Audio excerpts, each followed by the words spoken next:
Hello नमस्कार दोस्तों, आप सभी का आपके अपने चैनल जीपी इंस्पायर में स्वागत है। दोस्तों, आपने यह कहावत तो सुनी होगी, पिछले जन्म का कर्ज। तो आइए इसी से संबंधित एक कहानी मैं आपको आज लेकर आया हूँ। एक सेठ जी बहुत ही दयालु थे। वह धर्म कर्म में यकीन करते थे। उनके पास जो भी व्यक्ति उधार मांगने आता था वे उसे मना नहीं करते थे।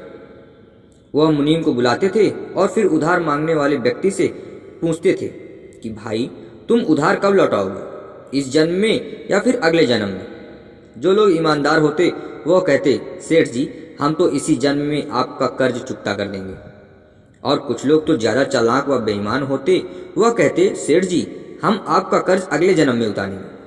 और अपनी चालाकी पर वह मन ही मन खुश होते कि क्या मूर्ख सेठ है, अगले जन्म में उधार वापसी की उम्मीद लगाए बैठा है। ऐसे लोग मुनीम से पहले ही कह देते कि वो अपना कर्ज अगले जन्म में लौटाएंगे, और मुनीम भी कभी किसी से कुछ पूछता नहीं था। जो जैसे कह देता मुनीम वैसे ही बही में लिख लेता। एक दिन एक चोर भी सेठ के पास उधार मांगने पहुंचा। उसे मालूम था कि सेठ अगले जन्म तक के लिए रकम उधार दे देता है। हालांकि उसका मकसद उधार लेने से अधिक सेठ की तिजोरी को देखना था। चोर ने सेठ से कुछ रुपए उधार मांगे। सेठ ने मुनीम को बुलाकर उधार देने को कहा। मुनीम ने चोर से पूछा, भाई इस जन्म में लौटाओगे या अगले जन्म में?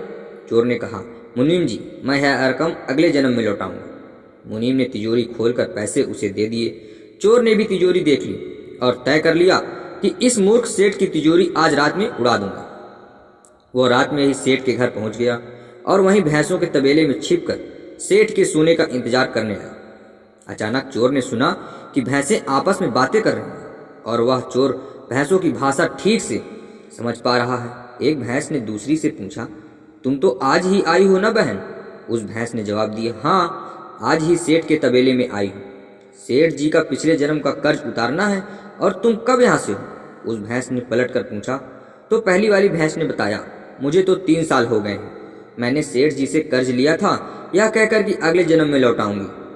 सेठ से उधार लेने के बाद जब मेरी मृत्यु हो गई तो मैं भैंस बन गई और सेठ के तबेले में चली आई।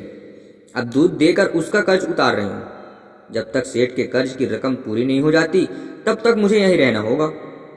चोर ने जब उन भैंसों की बातें सुनी तो होश उड़ गए और वह बंधी भैंसों की ओर देखने लगा। वह समझ गया कि उधार चुकाना ही पड़ता है, चाहे इस जन्म में या फिर अगले जन्म, उसे चुकाना ही होगा।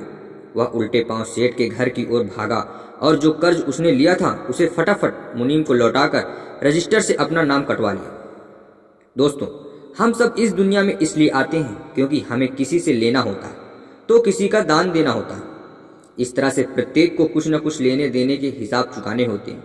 इस कर्ज का हिसाब चुकता करने के लिए इस दुनिया में कोई बेटा बनकर आता है, कोई बेटी बनकर आती है, कोई पिता बनकर आता है तो कोई माँ बनकर आती है, कोई पति बनकर आता है तो कोई पत्नी बनकर आती है, कोई प्रेमी बनकर आता है तो कोई प्रेमिका बनकर आती है, कोई मित्र बनकर आता है तो कोई शत्रु बनकर आता है, कोई पड़ोसी बनकर आता है तो कोई रिश्तेदार बनकर आता है। चाहे दुख हो या सुख, हिसाब को सबको देना ही होता है। दोस्तों, हमें उम्मीद है आपको यह कहानी अच्छी लगी होगी, तो हमें इसके बारे में कमेंट में जरूर अपने सुझाव दीजिए।